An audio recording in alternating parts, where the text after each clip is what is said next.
Good morning. Good morning. Oh, it is hot. This is Trooper Steve on patrol, and it is Peace Officer Memorial Day in the middle of Police Week. And I promised you all week we would be covering things surrounding law enforcement, and it is National Police Week. So again, we are highlighting certain things. Today you're finding me here in the beautiful city of Longwood in Seminole County.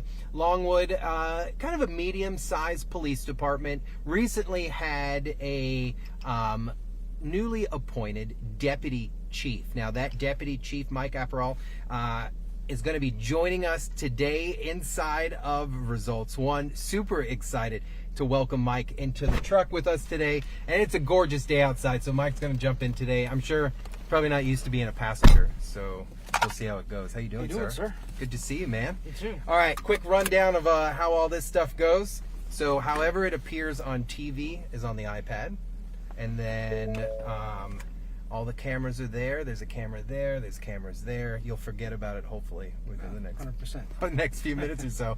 So, dude, you've got a lot going on. I say dude, sorry, guys. I know him. So let's get that For a out little of the way. bit. For a little bit. So a couple of years now.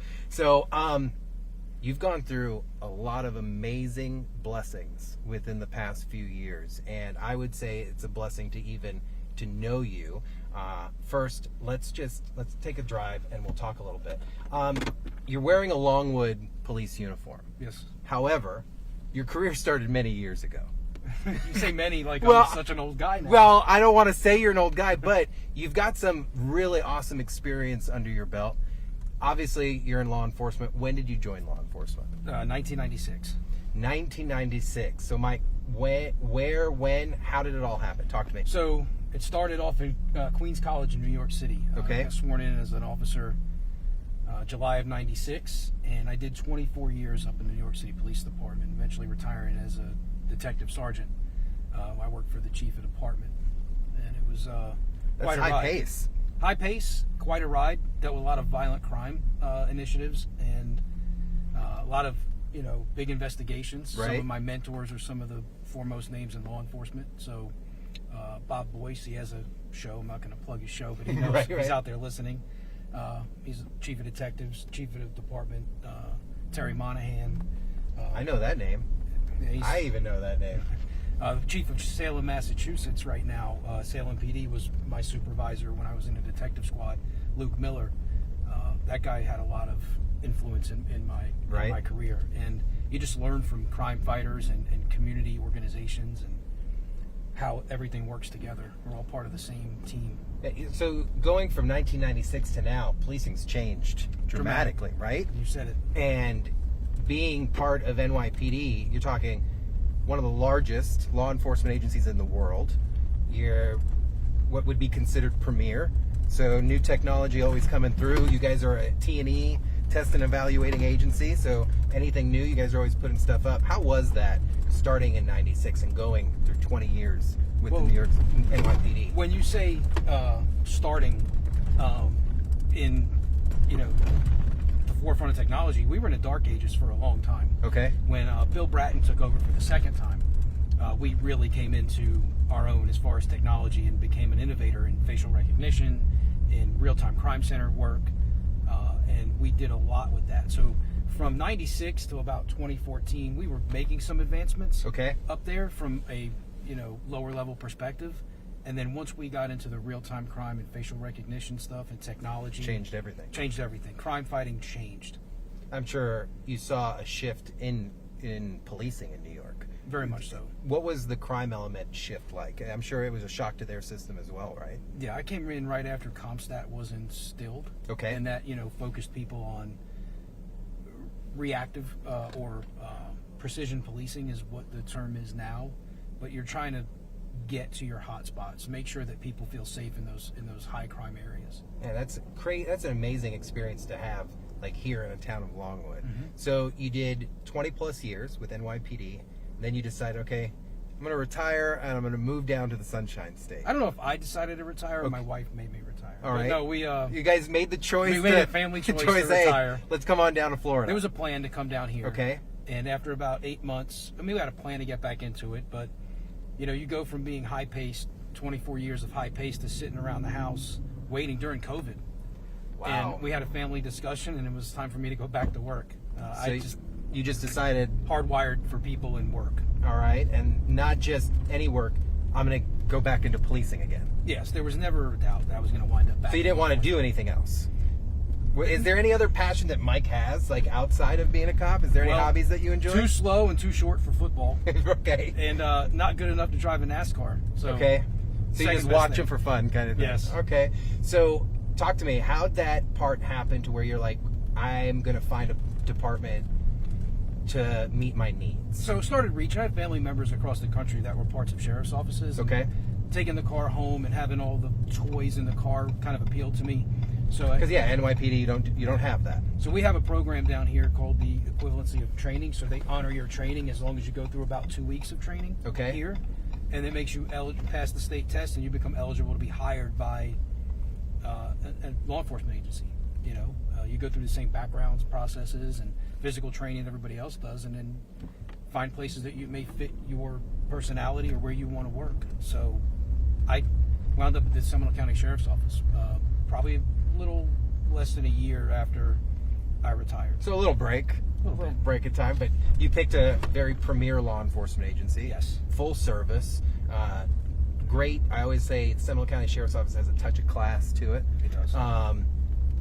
What was your time like there? Coming NYPD, your mindset there to, let's be real, anybody who's never been into a big city, Seminole Sheriff's Office is a small department compared to the NYPD. And yet it's not. And yet it's not, right? So if you compare the two, one's drastically bigger. What was it like that for you going there, mindset-wise? Well, they took a city boy. Long story short, I grew up in rural North Carolina, but spent most of my time in big city policing. And my first assignment in the sheriff's office after field training was midnights out in Chuliote and Geneva. Yeah. So we want to talk about culture shock. I was about to say, shock to your system. I'm sure, like, my backup is 20 minutes out, kind of thing. At sometimes, yes. But our partnerships with other agencies, like out there was Longwood Police Department, they would send people to help me in cases like that. We would help them. So we'll get into that later. But the partnerships that we share in Seminole County are second to none.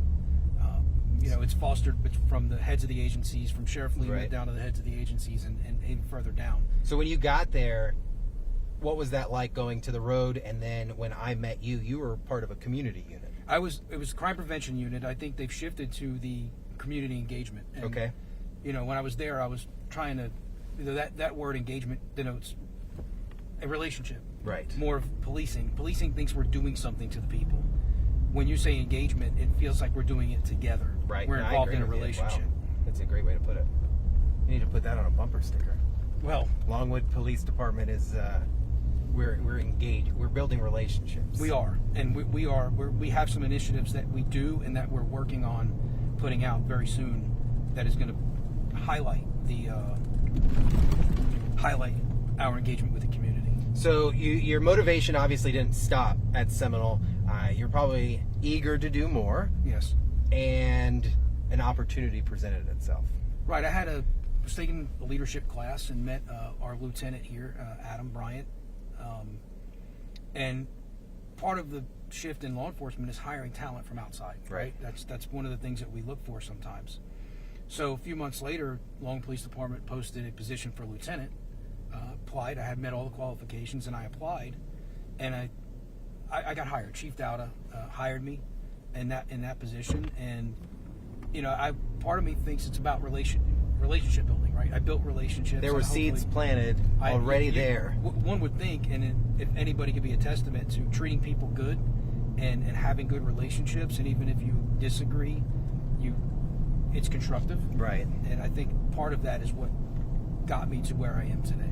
So you had no intention to becoming the deputy chief? No. It was just, wow, this agency's giving me an opportunity to continue building relationships, offer some leadership to the troops, and to have a good time. And now, talk to me, how did this, because I had no idea this was in the works. I knew there was going to be a position opening, but how did the blessing present itself that now you're the number 2 at Longwood Police Department? So a few months ago, Chief posted the position for Deputy Chief. We hadn't had one in a few years. So it's a new position. It was there. vacant It was just for a while, unstaffed, right? yeah. But with the advances that we're making and the chief leading those, to have a number 2 that can take over different portions of the agency while he concentrates on some bigger ticket items. Right. He put the position out, and there were, I think, something like 25 applications from around the country and locally. Okay. So, and people from all federal, state, and local. It's always a good thing, though. You don't want nobody applying for it. You Right, want people interested in the agency. Yeah, I mean, it was a grueling process mentally because you're up against some of the finest in law enforcement. Right. Not just nobody's applying to be a leader at an agency. So when that trust is placed in you, it's homegrown talent, and the trust is placed in you by somebody that you highly respect. It's overwhelming, but it's an honor. And if you would have told 21-year-old me that I ever have the title chief attached to my name, I would have told you were crazy. Especially, I'm sure, like NYPD, you're there, thousands of law enforcement officers, small percentage get those top promotions. And you're like, okay, maybe detective, sergeant here, and I'll be good, but deputy chief. Right. I told my dad, I called him. I'm sure he was proud. Don't ask me how this happened. And he's obviously more proud than I am. And, of course. Any parent is going to be super excited. So now that you're here, you've got a range of experience. It is Peace Officer Memorial Day. Your experience through law enforcement, I always tell people it sounds so cliche, but like this job, we ask the world of people that do this job.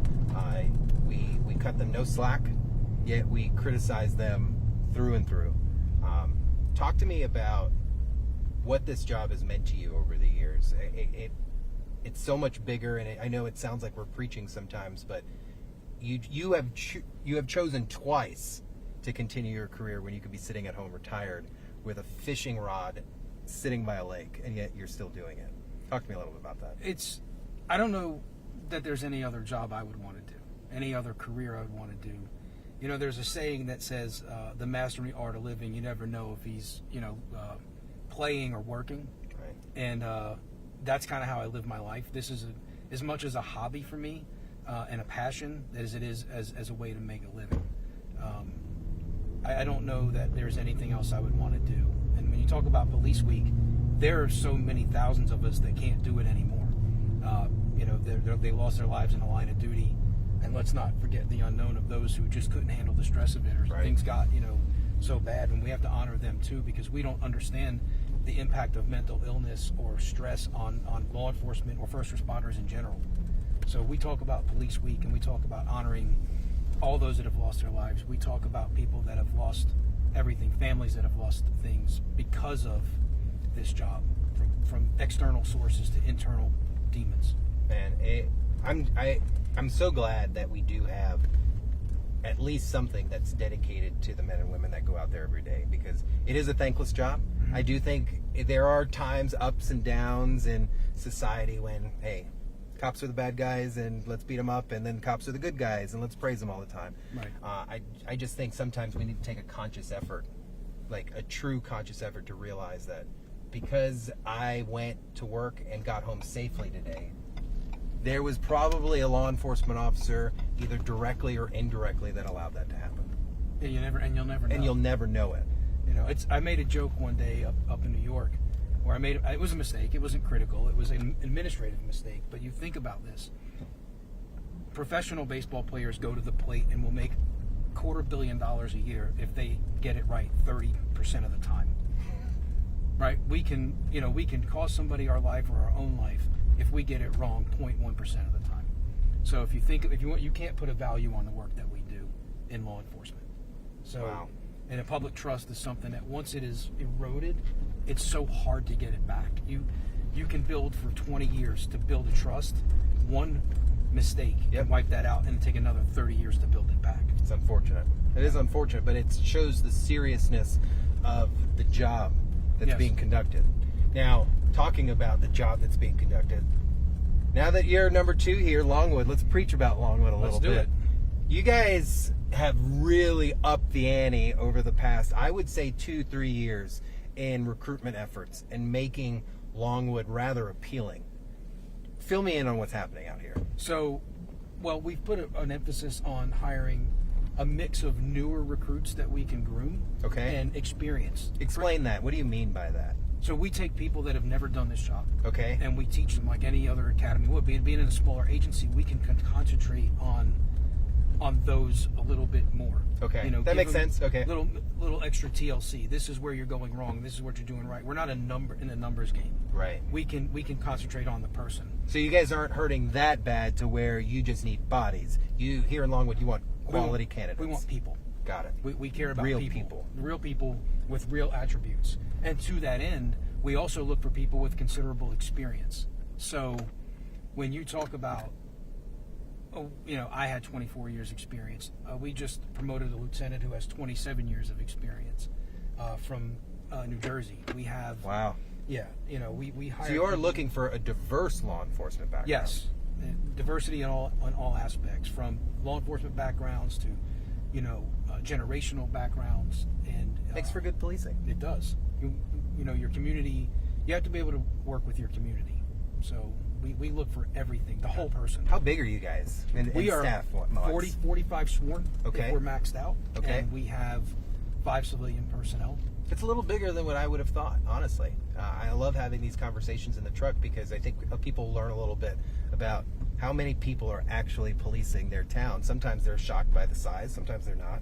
So 45, how is it growing? Is the city growing in size? Or are you guys pretty stable right now? No, we are growing. We have, I think when I moved down here 5 years ago, Longwood had about 14, a little bit more than 14,000. We are closely going to hit 16,000 here soon. Whoa, so Yeah. that was a quick bump. We have a lot of apartments that are going in. I've noticed that. Nice ones, but they are still, people realize there's thousands of people right there in one corner suddenly overnight kind of Yes, thing. but our crime rate has steady or declined. We don't have any issues that happen here is mostly transient that Okay. passes through. Just right. This is a big time bedroom community for people that live and work in Orlando. So what makes Longwood appealing for someone that says, hey, I'm looking to get into law enforcement, maybe not too big of a police department, but I want to do the job? Because you guys are a full service police department. Yes. What are the benefits? What do you guys got going on? Everything. I mean, we have everything a big agency has. I love it, guys. Before he gets into this, I don't want to interrupt him. I asked him about this before in his office, and he was really excited about it. He's like, no, guys, Longwood's got it going on. So right now we have everything the big agencies have. Okay. We work well with the sheriff's office. Yep. So whatever we have employees, officers on task forces with the sheriff's office. So if you want to get into financial crimes, you want to be a part of the SWAT team, if you want to be a member of the dive team, we have people on every one of those task forces. So there's no shortage of that. Now, being a smaller agency, there's more of a family feel. There's camaraderie here. I've heard that. I know some of your traffic guys, so I've heard that a few times. I came here for a job, and I gained an extended family, and I mean that. If anybody that knows me can corroborate that. We have our benefits match everybody else's in the surrounding area. Our starting salary does. We have incentives for education and experience. Like you could get hired with us with up to 12% on top of our starting salary. Yeah. So Ching. You want to come down from up north and you have 20 years of experience, you're going to start at a really good number. Wow. And you're going to be as busy as you want to be. Day shift, you're busy with the daily day shift calls. Traffic crashes, civil stuff, things like that. And then you have your fair share of things cops go to, like domestic violence calls and things like that. But you still have that opportunity, it feels, in this community to get out and just meet your community, right? Yeah, we promote engagement. We promote community policing. If somebody's tire's flat, we try to fix it for them. Right. You don't need to call There's no shortage of numbers of ducks that have fallen through drains that we have helped with the fire department get out of, and always good Facebook posts for sure. People love that stuff. Anytime we have an issue, the working relationship we have with the sheriff's office and all of our municipal partners, if you go over to 1792 and 434, you have 4 different jurisdictions right that come there. together. No, you're right. Winter Springs, Castleberry, Longwood, and the sheriff's office. And there's no time that we don't help each other out. Like a call comes out at the intersection, everyone's showing up. Everybody's showing up, and it's not whose is it, it's how can we help, you know. And man, you know, miss those days. that comes down from the sheriff's office to each municipality. We meet the chiefs meet, we meet once a month to go over plans. There's constant communication. There's nothing that I can say about the interagency collaboration from a law enforcement standpoint. And then right across the street from this police department is the fire department. So the support, so you guys are right up on each other all the time. Yeah, the support from our city manager, our city commission, and our interagency collaborations here in the city. Public Works, when you get a storm, I don't know how other cities are, but when you get like a hurricane, right, a tree goes down, we're not leaving officers out there. Our Citizens on Patrol program is running about 17 deep right now. Citizens of the City of Longwood that want to help us out. That's a volunteer. And that's a plug.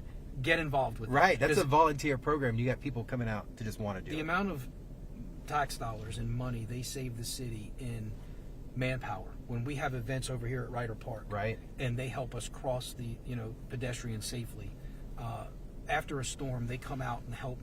If there's a down power line and the street's closed down, they'll shut the street down for us.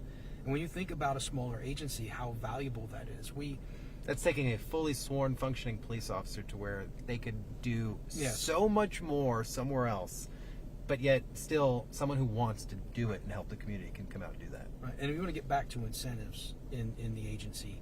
When you talk about, right now, we have more people enrolled in educational programs in colleges, wow, myself included, taking advantage of our tuition reimbursement program. I don't think we've ever had this many people involved. We're a fully accredited organization since 2002. So, we are accreditation coming up next year. We're working on that. So there's so many different benefits to being here. And, we always say you're as busy as you want to be, but we want you engaged in the community. We right. want people to know your first name as an officer. That's our goal. Right. Not like they're here, not, oh man, watch out, Longwood's here. No, oh wait, great, Longwood's here. Yes. Kind of reputation. I think this is awesome. I think I get really genuine. It sounds so corny sometimes, but I get excited when I see local police departments that you don't see highlighted or in the news mm-hmm. suddenly popping up for proactive things. Not, oh, a complaint here, no. Just because you're a smaller agency doesn't mean you can't show up and show out, kind of thing. And no. I think here, there's a few others. I think St. Cloud Police Department down in Osceola is another one, similar, mm-hmm. very growing and highlighting and so on the tip of the spear. Chief Gerke. Chief Gerke is the best, man. Another former NYPD guy. Yeah, up north. He came down. It's funny because I know some of the guys that used to work with him up north, mm-hmm. and it's like, you guys are influencing us southern folks down here in a very good way, and we appreciate it. Yeah. I just want to touch on a relationship. Yeah, with the please. school. Anything you want to plug before we wrap this up? We have 3 school resource officers. Okay. We have our own police department in the schools that are in our jurisdiction. So you're not just saying, hey, SO, you take care nope. of it. You guys have your own. No, we have those relationships with our principal over at Lyman High School and the principal over at Longwood Elementary School. We had a traffic issue over there that we solved with her, and the partnerships there wow. are amazing. It's a surprise because I don't get to hear very often that the principals and the PD work together. Very, very, very much so. And to hear that, our that's school amazing. resource officers are so embedded in those schools. They're phenomenal. This is good to hear. And there's any number of things that we can tout. You ask me how it's been here in Longwood, and I'll tell you, it's the best place I've ever worked. And that was going to be my last question. I know you've wore 3 different uniforms mm-hmm. so far, completely different law enforcement styles. Where would you say so far has been the best? And here. And it may be easy to say because I came in as a lieutenant and got promoted to deputy chief. Right, no, you're right. Try to foster the environment that, this is a great place to work. We're small enough to care about you, the person, and we are advanced enough in our technological advances from, all our vehicles are... Oh, the cars are great. 2 to 3 years old. Tops. I'm a gear guy, and watching you guys, Explorers, great markings, the equipment that your officers are riding around with. I always judge a traffic unit based off of their equipment, and just because being a trooper, mm-hmm. guys are rolling around in really nice cruisers, got great motors. Yep. We're partnered with Axon, so we've upgraded our body cameras. We've had body cameras since 2017, and we just renewed our body cameras, and The new stuff with them are amazing. and the conducted energy devices and all those, trying to save lives and be accountable, transparent as we can be with body cameras. You guys are in prime real estate too by Ryder Park here. Oh, it's a beautiful. So many view. events take place out here by Ryder all the time. Well, that's the advantage of small town here. When we have the police department here and an event there and the fire department there, we are on top of everything. This is and there cool. are so many different things that go on there every weekend. And we're going to promote the fireworks event on June 28th. Okay. So, all right. Well, maybe I'll swing by for that and check please out, do. see what's going on for that. But, sir, I appreciate you joining in. I know you're probably slam busy, especially with the new promotion. You're taking over a lot of things. Terry from YouTube says, God bless you and thank you for your service. Thank you. But anytime you need anything from New 6, we are here for you. Guys, give them a follow. They have all social media, Longwood Police Department. They're located on the kind of midsection of Seminole County, right off the I-4 corridor. 45, 50 strong here in the city. Full service if you're looking for a job. Great benefits. Seems like they got some good leadership too, if I don't say so myself. So The chief's a good guy. yeah, a great guy. I just happen to hang around. I've met him a few times, and he's always got a smile on his face. He's always smiling. So really cool. Give him a follow, guys. For now, keep it safe. It is Police Week, and our last interview will take place tomorrow. So join us. We'll see you later.